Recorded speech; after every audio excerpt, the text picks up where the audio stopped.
afternoon or good evening, wherever you might be. And this is Steve Leaden. I am an independent UC and contact center consultant in the market. And I am joined today by Kevin Butler, the CEO of Vertical Communications. And we're going to be talking about trends in retail space and the retail vertical market. There are a lot of things happening in the space in general, in the communication space, and even more so in the retail market. So, Kevin, welcome. Why don't you share with me a little bit about vertical and what you're seeing in the market as at a high level before we get started with the trends? Sure. Thanks, Steve. I appreciate it. And thanks for having me on today. This is really great. Vertical has a long history with retail. And when I say that, we mean really long history. So we've been doing this for about 24 years in the retail space, providing communication solutions, working with retail chains that have hundreds or thousands of locations across the United States. To give you an idea of how vertical works, we have many retail customers. If you look at the National Retail Federation's top 20 retail customers in the United States, we have 3 of them as customers today. So we're certainly working at the top level possible. And we've been providing them not just with the phones in the store, but applications to make them more successful in their customer experience, make them more successful in doing their business on a daily basis. Things ranging from advanced interactive voice response systems to, I kid you not, hooking into robots in the store. So it's a whole variety of the kind of things that we're able to do and enable for customers across the country. Wow. Well, very exciting. Kevin, let's talk about what you see as the number one trend in the retail market. So I'm going to guess for a quick second. I'm guessing AI. You'd think only that because of the volume of it. But it's not AI, actually. Really? Okay. The number one trend we're seeing is driven by one of those key factors, which is most retail chains out there have not recapitalized their communication solution, honestly, in decades, right? They have very old equipment out there. And part of what they see because of that, and it may not be obvious because it's just part of doing business, is they can spend millions of dollars a year just replacing phones and systems and hardware and rolling trucks out to these locations to replace all of that. It gets very expensive. We have customers who are spending $5 and $6 million a year on this, excuse me, which can be a real tough number to have. And what we've done and seen with a lot of those customers, I mentioned, we have 3 of the top 20 in the country. Mm-hmm. 2 of the 3 of them are already working down this path, and other customers we have are doing it as well.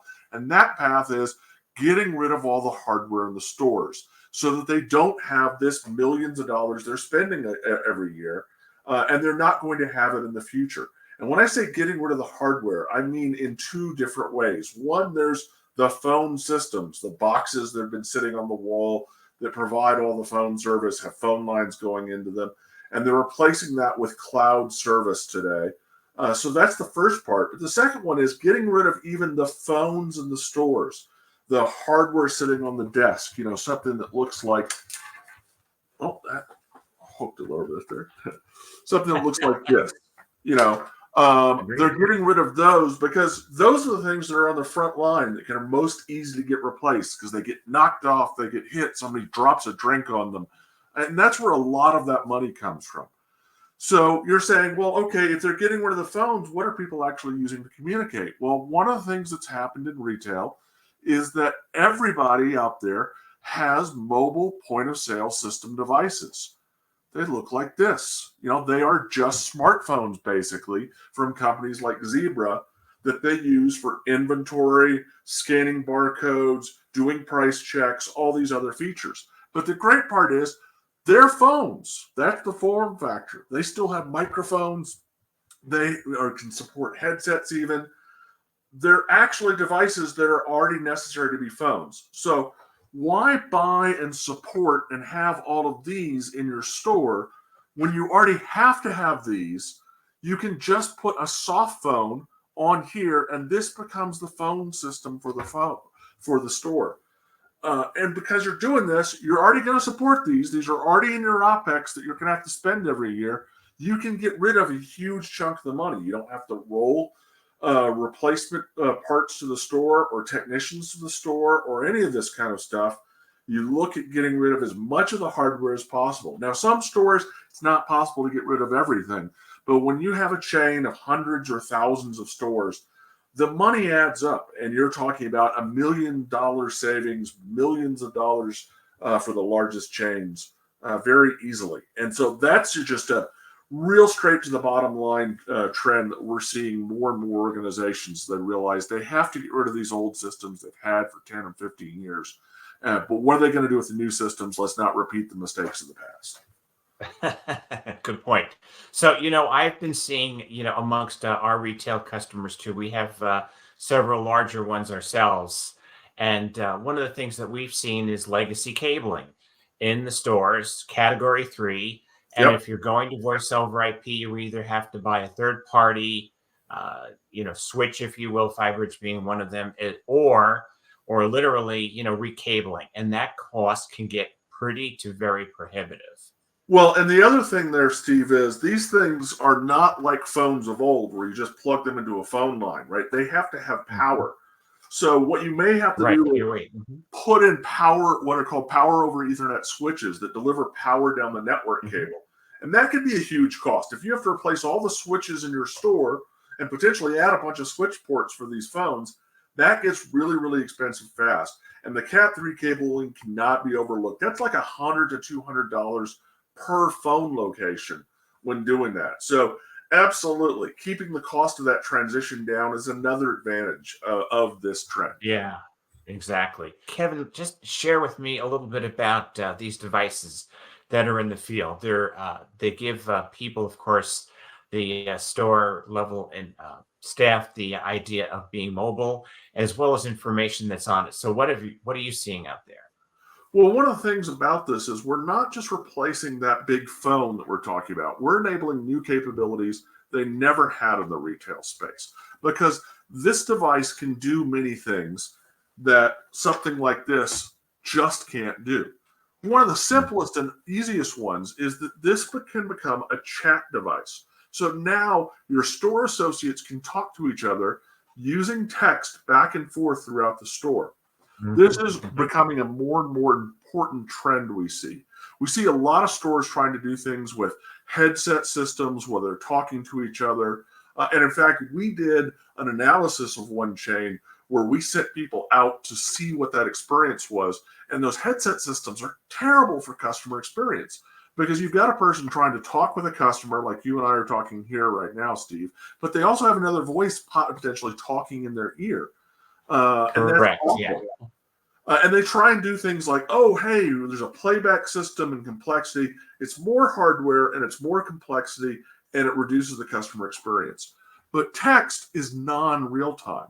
So I can receive texts all I want on my device. And if I'm talking to the customer, I just ignore them. And then once I'm done, I can go see what that conversation was about, respond to it, do what I need to, but I'm not ever interrupted when I'm talking to the customer. So the customer experience in the store is immensely better. You can do alerting, you can do notifications through that, and you have just a great way of communicating that the key point is it's not a real-time communication methodology. There's real-time by the phone. You can call and connect to anybody and have a real-time conversation at any time, but you don't have to. You have a non-real-time communication mean, and that complements so well real-time and non-real-time, rather than making everything a live real-time communication. So that's one thing Well, the device can do.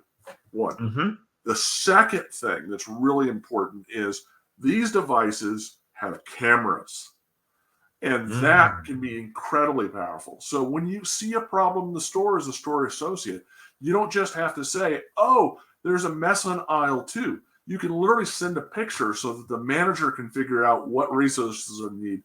Is it Mm. stuff falling off the shelves? Is it a spill?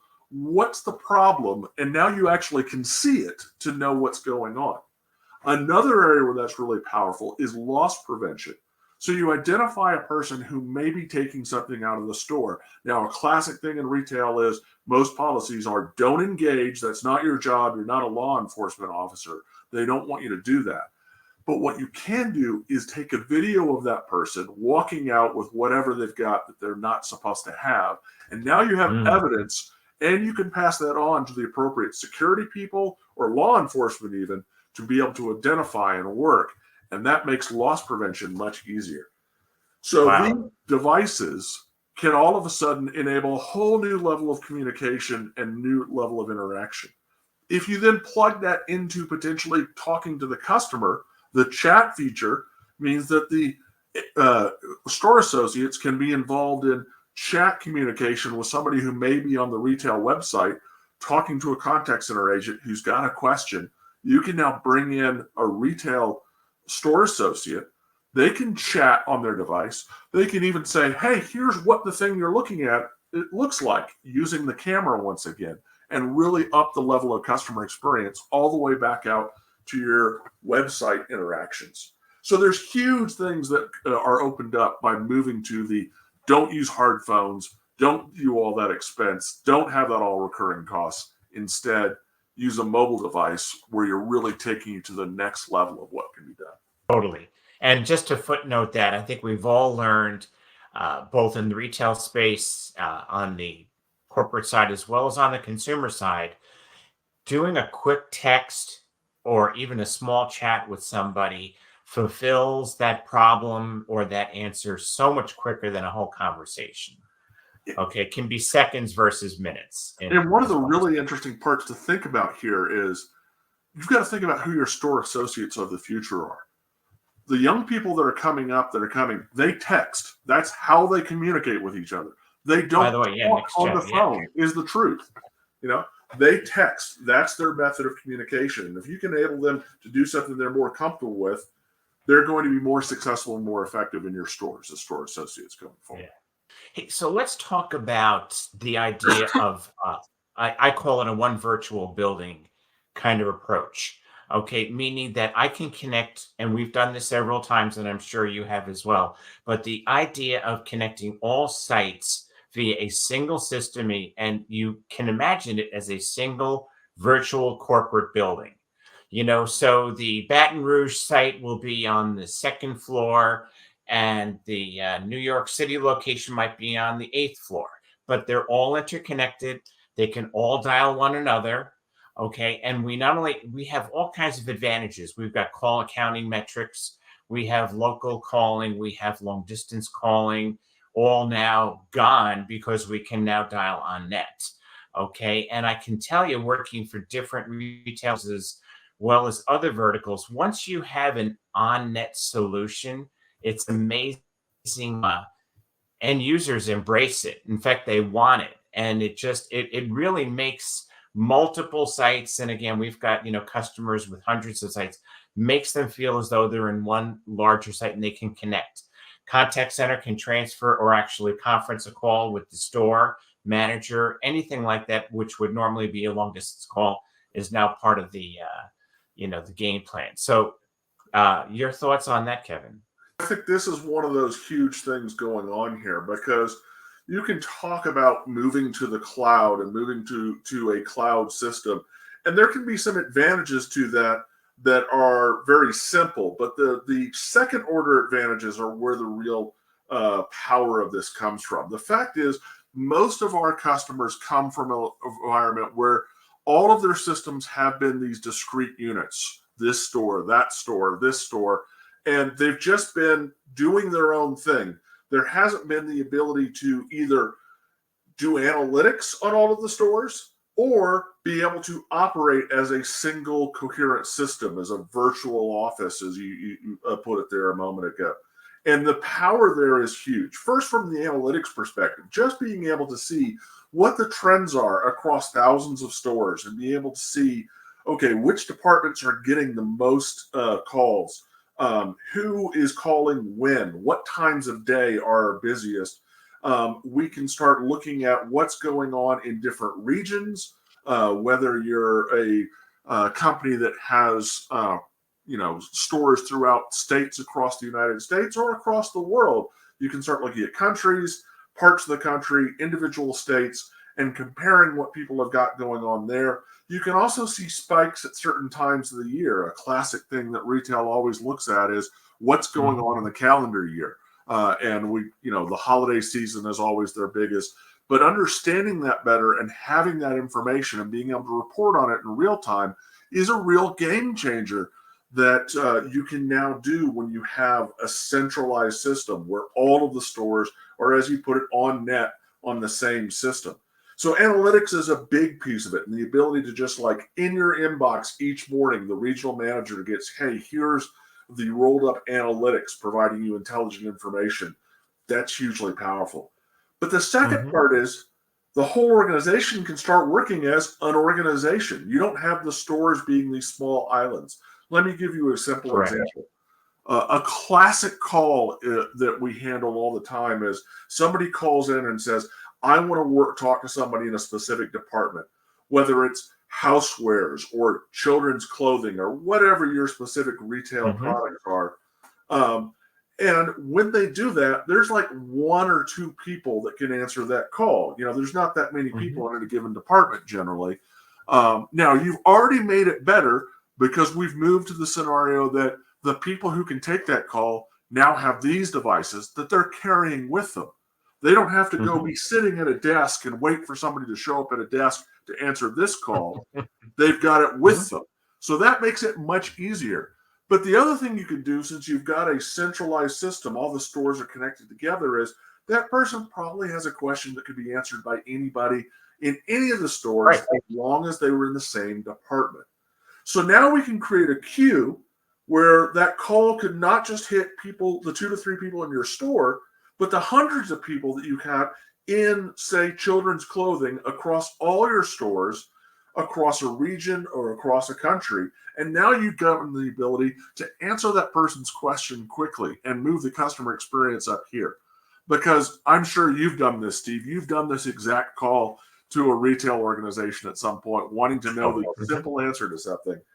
And you're on hold forever if anybody ever answers your call, right? Right. If Correct. you just sit there and nobody ever answers because of the fact that you only had those 2 to 3 people and they weren't near the phone.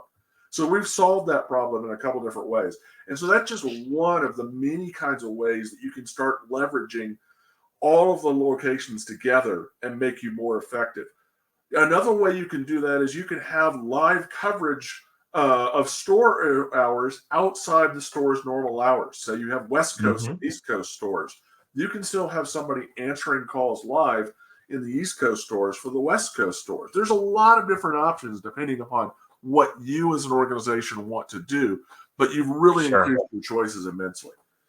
It's huge. So let's talk about the cloud for a moment, to put a footnote on this conversation. So, we had a client years ago that actually went cloud across the entire corporation, and it was partially driven by no capital outlay, as well as the fact that our CIO was very clear with me that he said he wanted to get rid of the telecom headache. He didn't understand telecom. He was an IT person. He was a software person, and he just didn't understand it, didn't want to learn it. He didn't understand things like QoS or priority calling, et cetera, and workflows. So that's what we ended up doing. And it was amazing just to see how we could connect all the sites together, as well as, again, reduce the amount of maintenance that was done, with specifically, for that client. So Kevin, your thoughts there? Well, I mean, one of the things about cloud, if you've got the right cloud solution provider, like say Vertical, you'll have a solution where you pay one continuing fee, and then that takes away all the headaches you just talked about. You no longer have to support servers in your data center, so you can reduce the size of your data center space, which more and more people are seeing. That's something that they really want to move away from. They want to move away from those headaches. That goes off property and becomes no longer your responsibility. You don't have to think about things like backup and retention policies because those are taken care of by the cloud solution.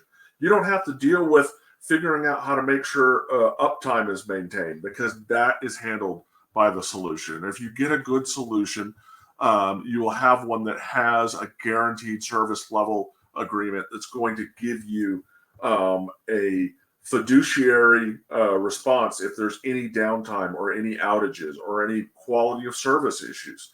So you can Hmm. take all of that off your table and focus on other important projects. You can also then just have to work with a very simple user friendly interface for making changes and making all those complicated, what we call in our industry, MACs or moves, adds, and changes. Used to be a huge pain.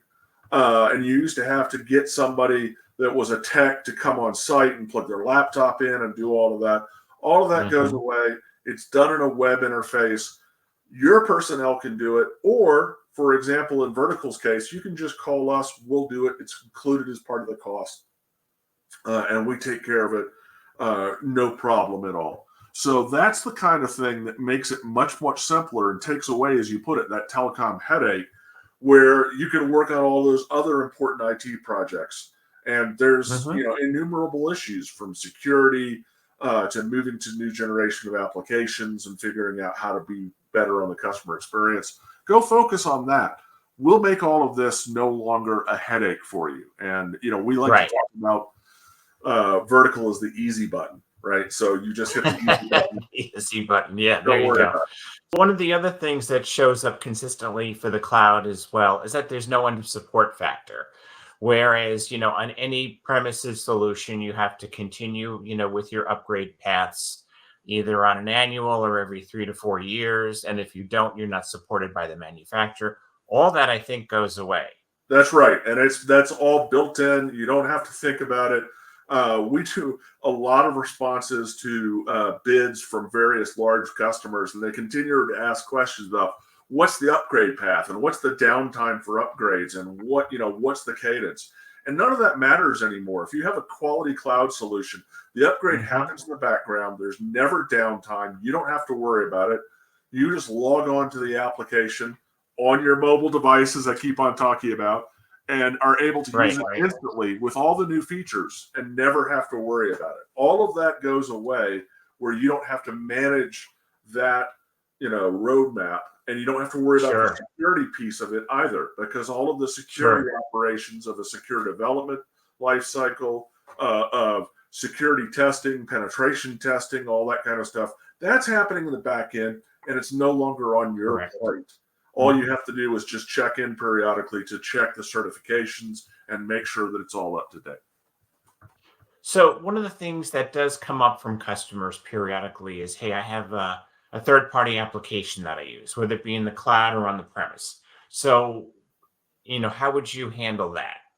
Well, I mean, you talked earlier about AI. What we like to talk about are APIs because one of the real things that you want to look for with a cloud solution is what are the APIs they have to allow those integrations, and having strong ways to connect all the data and interaction and workflow processes from the phone system that's now in the cloud to whatever your application is one of those things you absolutely want to look for in a product. That's one of the key pieces. And the other part is someone to help you do that work. One of the things that Right, Vertical right. has always been successful at is we have a whole development team that does this kind of work on a daily basis. We build Mhm. custom clients for example, one of our customers is a very large pharmacy chain, and they have a Linux based desktop that they use for all of their Mhm. pharmacists. And we've built a soft phone directly into that custom environment that the cloud provider doesn't support so that they can just work in one application, their pharmacy software, and be able to take calls, see customer information, all of that in a secure, reliable, HIPAA compliant environment. And we built all that for them. So you want to have somebody who can work with you on that piece to do those integrations together because that's the real magic. That's the part that really changes the customer experience of being able to connect those together and make them work successfully. And it starts with the APIs and then continues on having the people who know what they're doing in this environment to help you out. Now, we also support customers that have their own development teams. We just enable them to Mhm. be more successful, to learn it and make the process easy. Once again, the easy button concept. Let's talk about some cost savings measures. One, of course, being that, like I shared in the cloud a little bit earlier, that there's no long distance, depending upon, of course, the country that you're in. no more, local calling, if you will. That's all included in the price of the licensing, and as well as, of course, all the on-net costs. Then, we get to the contact center, and there's ways that we have done, as an independent firm, and of course, I'm sure, Vertical has followed this best practice as well, optimizing the contact center. We've seen, tremendous savings by up to 30% in contact centers just by centralizing. But I think the bigger opportunity is actually leveraging AI. So we just did a study for our client around AI and found out that we could manage the number of basic calls, let's call them IVR type calls, FAQs, appointments, statuses on delivery, anything along those lines, at which doesn't require a lot of hallucination factor that we've heard a lot about in the AI space. We've been able to manage those costs, or I should say calls, by 20% with an AI bot. And then on the back end, we can leverage AI Assist, okay, which will actually give a knowledge base to the agent.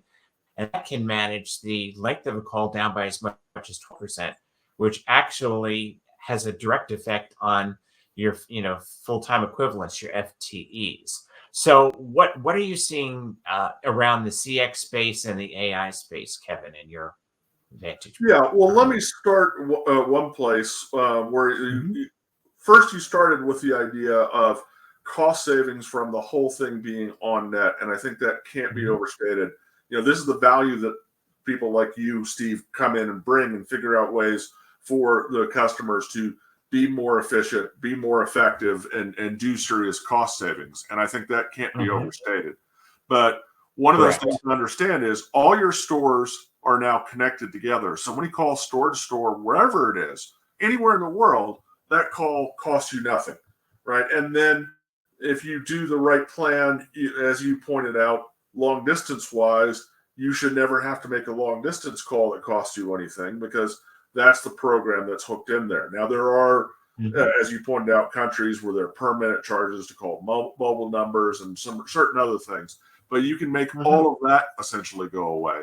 And there's a huge cost savings on just those bread and butter, basic tackling costs that will really turn the whole process around. So I think that's the first thing to start with.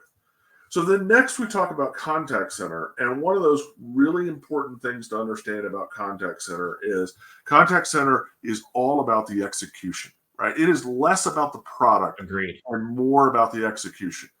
It is about having experts who can help you figure out what you need and what works with you to be more successful. It's about the process and how you use it, more than it is about which technology you use. Now, there's some great technologies out there, and there's some really great pieces.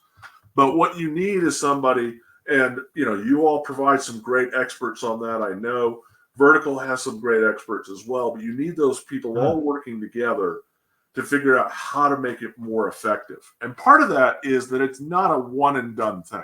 It's an ongoing process. It's an ongoing thing. Absolutely. You install it, you figure it out, you make a best guess of how you're doing it today, you do some tweaks to improve it, and then you go use the analytics that I was talking about earlier to see what the results are. And then you go tweak it again until you get better and better and better, and you start getting the results you're looking for. And you can have a massive difference if you understand that it's an ongoing process, not just a one-time thing.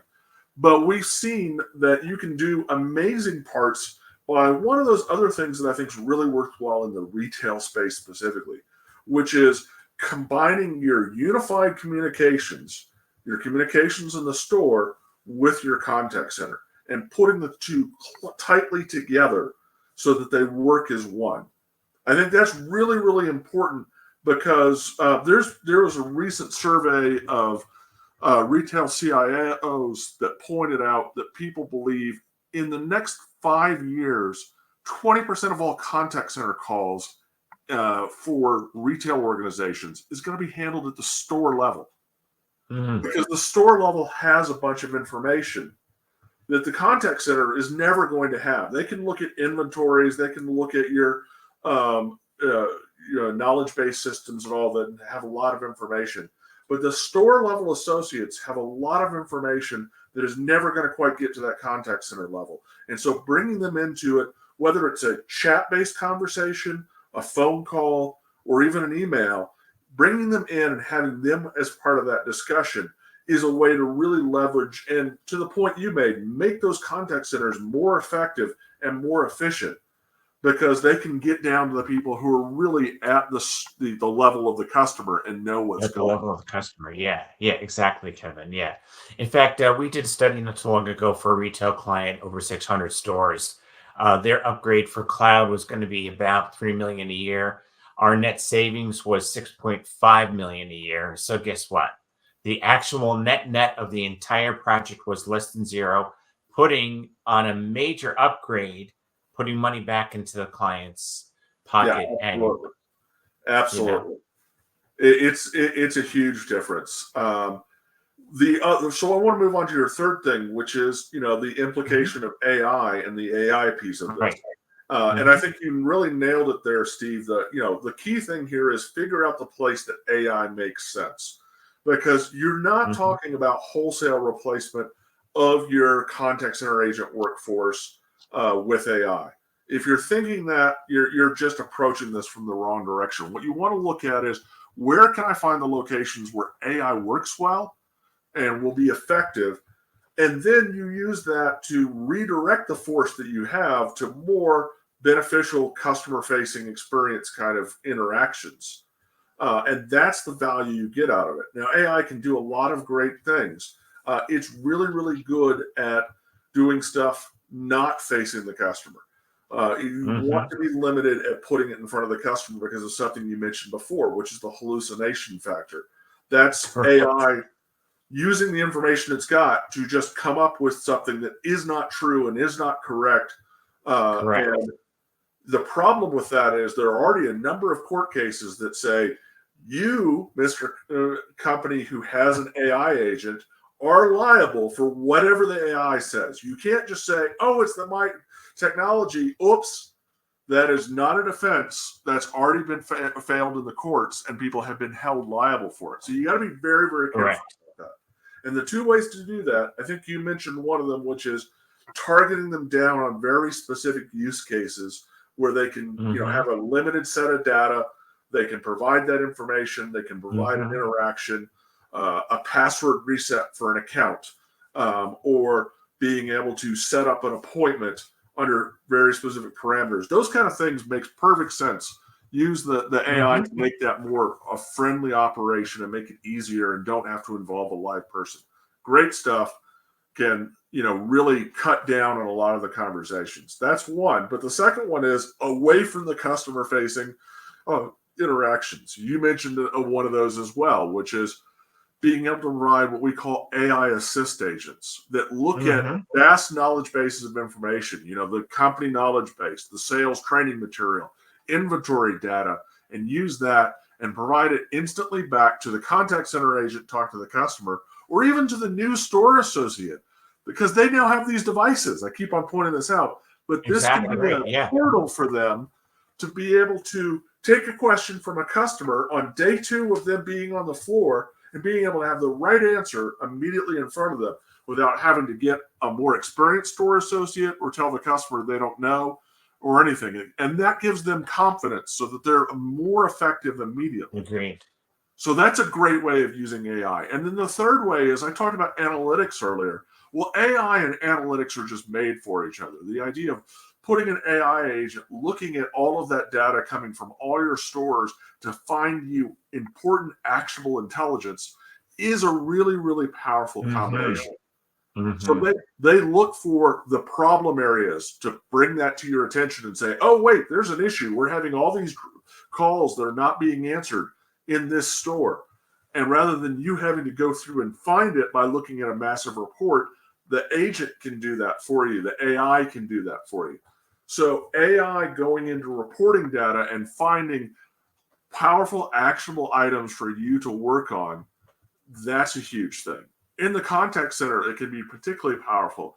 The contact center, the AI can look at emotional intent data to know when their people are angry, call managers live into a call, and get them interacting to diffuse a situation. They can look for threats or legal liability issues and call those to the fore as well. And they can be used in something simple as quality management to be able to say, hey, look, here's the call where we think there's a problem with what the agent's saying. Why don't you look and review it that way, rather than just the classic quality management concept of, I'll go review 5 calls at random and score them. You're now scoring the ones that really have an issue, either good or bad, that you should be looking at. Yeah, yeah. And in the end, after everything that we've discussed, it's always about keeping the customer. And how do we keep the customer through these tools and just giving them better SLAs in the contact center and leveraging AI? This is really all about, we've come up with a term over time. We call it customer loss avoidance. Okay, Yep. because, customer experience being front and center, if you're not side of the competition, at some point you will lose your base, and that's exactly what you don't want to do. So, your final comments there, Kevin. Well, I mean, one of the things to understand is we threw a lot of different concepts and ideas at you.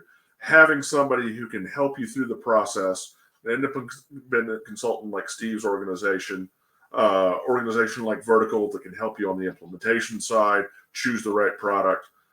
Those are really important because you're not going to be able to do all of this, and it can almost seem overwhelming, everything that we talked about. But that's what experts are for. And expertise is really, really important in this field. There's a tendency, I think, in our area for somebody to just call the same guy who sold them the last system 10 years ago. And the problem with that is you're not necessarily getting the person who's the best, who's successful at this, who are experts in this field. We've been doing retail for 24 years. We've helped some of the biggest retail organizations in the country be successful and make the right decisions. Steve's organization has worked with a lot of big organizations in the same way, and you want that kind of expertise on your side. So if I'm going to make a sales pitch, that's it. You look for the experts because they're the ones who are going to help you. Well, thank you, Kevin. And, just to finish up your thought, it's one thing to be an expert in your technology, but it's a totally different level to have that understanding of the vertical market that you are serving, in this case, retail, because you understand their ebbs and flows, their pain points, their successes. And, you and I can both, from our seats where we sit in, respectively, can help those clients with that. So, Kevin, this has been great. I've been thoroughly enjoyed our conversation here. We'll have to do it again soon. And thank you, everybody, for attending today's conversation. Thanks so much for the time. Thanks for allowing me into your world here. I love it. No, this is great. I appreciate it, Steve. Thanks.